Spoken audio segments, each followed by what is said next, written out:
Every time I see somebody lift, I'm always thinking to myself, what are they using? What's firing? What is not firing? What is the primary thing that they're using to move this weight? It's almost like, when you watch AFL football or you watch soccer or whatever, and then they do an analysis and they pick one player and they see the heat map of the pitch, of the ground, and they're like, okay, so this guy spent a lot of time in this area or that area, and they look at the analytics and see what the impact of the game was. Okay, so the ball spent the most amount of time here. This is where the match was won. Because when they went up 2-1 in certain situations over here, they broke loose, and all of a sudden they're making 2-1, 2-on-1 situations everywhere, and then there's a goal. When I watch somebody lift, I guess you can think about it in a graphical way like this. I'm always kind of thinking what's firing, what's not firing. And then I think to myself, okay, what should be firing to make this movement easier? This is what I love about going to the gym that I've kind of missed for a long time now, not going to the gym, is I'm missing out on watching people lift. And I don't really care if you're an elite or you're a pure beginner. I just want to watch people lift and basically assess what they are doing and what they should be doing. And I kind of challenge myself in my thought process.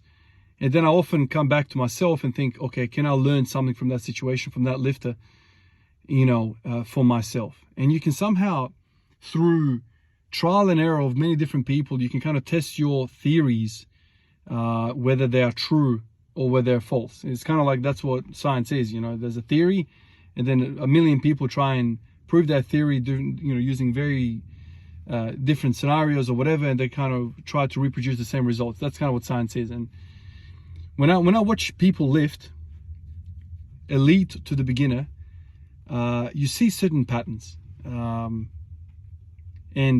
the human anatomy, even though we're kind of similar, we have different leverages. And even though the glutes are glutes and the hamstrings are hamstrings, the quads are quads, the skeletal structure, which we have all this meat slapped upon, dictates a lot of these leverages. And so for me, right, this is the body that I have. I can't do anything about it. It is what it is. For the longest time, I felt comfortable in narrow for whatever reason. I walked into the gym one day at the start, picked the bar out, and I was like, well, yeah, this is comfortable here. Spent a billion freaking hours doing that, got comfortable. Then I saw the West Side guys. I'm like, okay, let me try that. Oh God, that feels horrible. Quickly go back to the narrow. It shows you that even if you are built for something, if you have not gone down that path before, it's going to feel horrible initially. It's going to feel horrible. And there's a whole host of issues and reasons for that. Number one, there's not a lot of people that are going to pick something up for the first time and feel incredible at it, especially if they're coming from a similar activity which they're excelling at. Like for me, I'm great and narrow, and you want me to go wide with 100 kilos onto a box and feel good about that, I'm going to feel horrible about that. But after a little while, I'm now feeling quite good going wide. Today, I hit 180 for one pause. Felt great. I still have fatigue from yesterday. Felt good. It makes me kind of wonder. It makes me really ponder on this idea that all these people that are walking down the street, all these people that are going to the gym, all these people that are doing whatever they're doing, are they doing things that are best for them?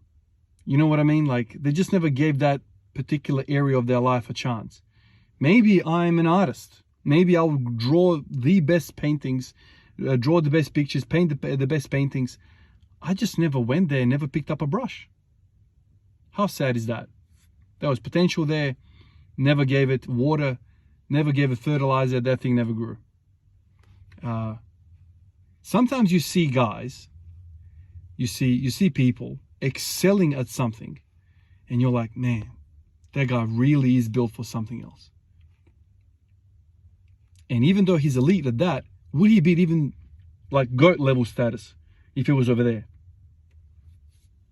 I find that amazing. Like, my squat, 210 narrow, for the longest time, I'm like, I get down, I have control, bounce out of the hole, bang, my chest falls forward, I go into a deadlift-ish type of pattern, I go into a hingy type pattern, I get the bar up, and there's like a little period where it's like really grindy, and then at the top, the bar just flies up. It's like, wow, okay, so the bottom and the top I feel like I can handle a lot more weight. But there's a portion in the middle where I just die. It's like the leverages just are so bad in that section of the lift that I just have to either carry a lot of speed from the strength bottom portion into it, or I won't make it. I can't fight it. There's just so many forces are against me there that I just have no tools to fight it. I go into a wide stance, and the bottom kind of feels rather okay still, but I feel that middle portion is being addressed so much more with a wider stance. I feel I've got external rotation. I legit feel like my glutes are engaging. And I'm using them to carry me through the middle portion. So I think about the squat in 3 portions. That's how I think about it. There's the top, middle, and bottom. And for me, all of the sections are kind of all right on the way down. It's when I'm coming on the way up, that's where the trouble starts. So I come down, the bottom is great. I've got these adductors. I pop out quite nicely. And then there's like a portion between like just around that 90-degree knee bend where I just kind of die. The bar slows down immensely. I feel like I feel like I've changed gears in the car too early, and I'm just lugging the hell out of the engine in that next gear. It's just, I'm not in the optimal torque range. I'm not in the optimal RPM, and I'm just like killing myself. I just don't have any leverage to fight through. But the moment I go a little wider, I feel like, oh, okay, there's potential there. I feel power. And in these last sort of few weeks, I've been getting more and more comfortable learning how to fight through the middle range in this wide. And already I'm kind of feeling like, yeah, there's a lot more horsepower here. A lot more horsepower. It's just leverages. It's leverages. My chest has a less of a pull towards the ground. Like I'm not going to cave as easy. That shifts so much confidence towards me. Like as soon as I feel like my chest is upright and I don't have to bend over to make that portion of the lift, then everything else improves. So I'm just thinking to myself, whatever the reasons were, I got into this not because I wanted to set world records. I first got into this because I was like, wow, okay, so Klokov, Lou, that look unbelievable. Clarence Kennedy, wow, man, what an athlete, man. That looks amazing. I want to go play with that. You know, I never knew at the start that I was going to fall in love with squatting. I just wanted to learn, right? It's kind of like the first time you picked up a basketball, at least for me. I went over to the playground, started shooting, and I was like, man, this is sick. I really want to swish it a bit more. Maybe if I give it a bit more air, the ball's going to enter a little bit nicer. It's going to swish a little bit better. I didn't pick up the ball and go like, all right, LeBron, I'll meet you in the finals. No, man, I picked it up because I thought it was fun. And then I went over to the park with some other guys, played, and I worked out, oh, maybe if I just dribble left and right quickly and it'll give me some space to lift the ball up and shoot it. That's how it started. For weightlifting, I was like, wow, these 3 boys are freaking impressive. I really want to do that. It's really cool. And I started doing it, and I saw whatever I saw. I saw Lou with a narrow stance. I saw Klokov in his stance. And I was like, okay, this is what I want to do. Regardless of if I feel good or not, or what's more optimal or what isn't more optimal, what my body wants me to do, don't care. I'm doing this. I don't care. And then, a lot of time passes. And as my priorities were, it's always for fun. It's always for aesthetics. It's always for range of motion. I always loved it. And I had these ideas in my mind that now I see were false. But anyway, they were my ideas, and I was justified in those ideas. And I kept pushing and pushing and pushing. And I really started fighting myself when the pain started really becoming a problem. The hip cannot take that much abuse in that narrow stance. It just can't. Now with the wider stance, I can go crazy as I want to. I can go absolutely bonkers in a wide stance box squat. I wake up the following day like nothing happened. The muscles hurt, the hip doesn't. The hip doesn't, the knees don't hurt, the back doesn't hurt, muscles hurt. So all of a sudden you're like, well, shit, man, pain-free life is the best life. I'm going to do that a bit more. So then all of a sudden, like, the aesthetics start to feel a little bit less aesthetic because you really learn the personality, right? You've met that girl. She's a stunner. Wow, 10 out of 10.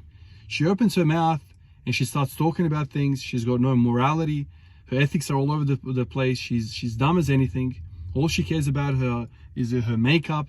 She cares about what she wears and all these designer brands. All of a sudden, she's gone from a 10 to like a 3 because it's ugly to me. She's got no depth. She has no soul. She has no purpose in life. It's just fakeness. It's all vanity. It's all just something that can't draw me closer. Same thing with those squats. Narrow stand squats. Wow. Beautiful. After freaking 10 years of doing the shit, you're like, God damn, man, you want to put me in a wheelchair. You're grinding the damn hip into a freaking powder. I don't like you anymore, man. I don't like you. Because if you're so good, why are you causing me so much damn pain?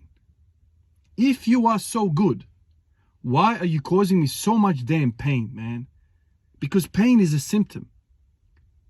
It's an indication that something is going on in this body part. You've had pain now for going on 3 years on and off. 3 years of me telling you, man, shit's going down around here, man. This suburb of the body, there's a riot.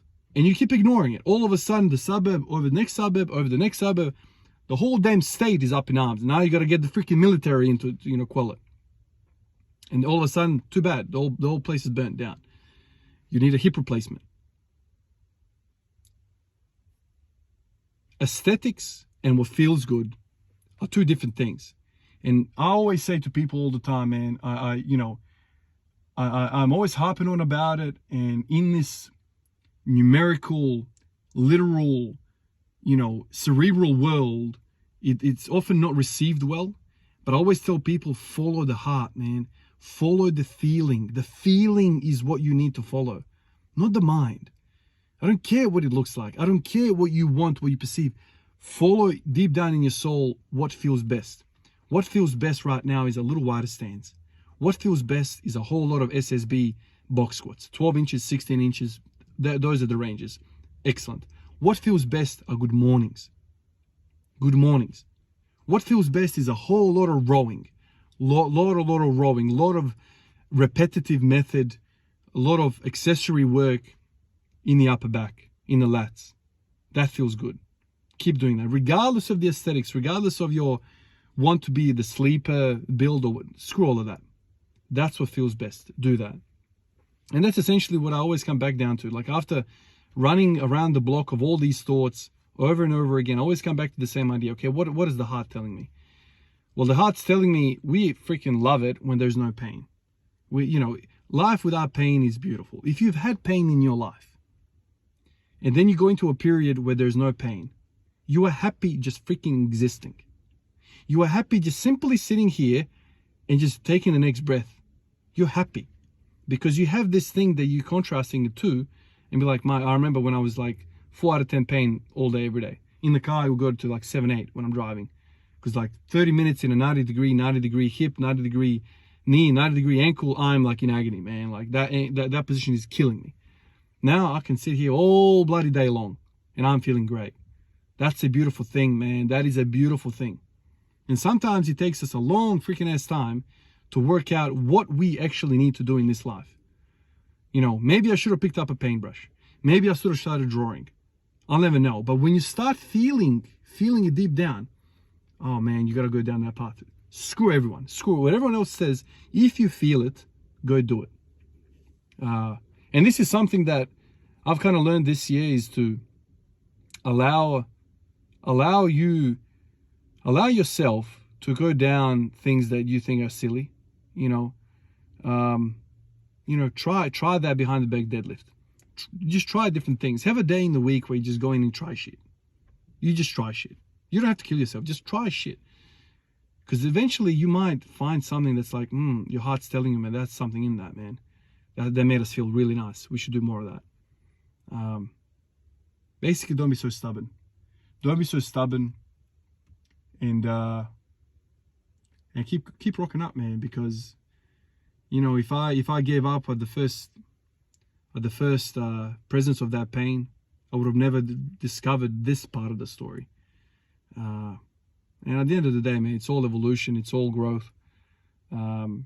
If I walked into the gym day one, went into a wide stance squats like this, and started doing this from day one, I would have not had the growth. I would have not had the knowledge that I have right now after this whole long struggle. I don't have that. A lot of people criticize, oh, Ivan, blah, blah, blah, 1,000 days, blah, blah, blah. I look at that and I'm like, there's a lot of negativity coming from you, but there's a lot of positivity in that, because when you are in a struggle, when you're in a plight, when there is something to work out, you are growing. You are growing. You can never criticize effort, because effort is always going to get you something back. It's always going to give you something back. It's knowledge that, well, at least one thing is, that road is not for me, because when I do that, this happens. And then you can carry that knowledge over to another job, another stance, right? All of a sudden you have experience. The key thing is to keep rocking up. That's the bottom line. You got to keep rocking up and keep working on it, because eventually you're going to fine tune some of these things. And I think that's what mastery is about. Appreciate you guys. I'll catch you in the next one. Peace out.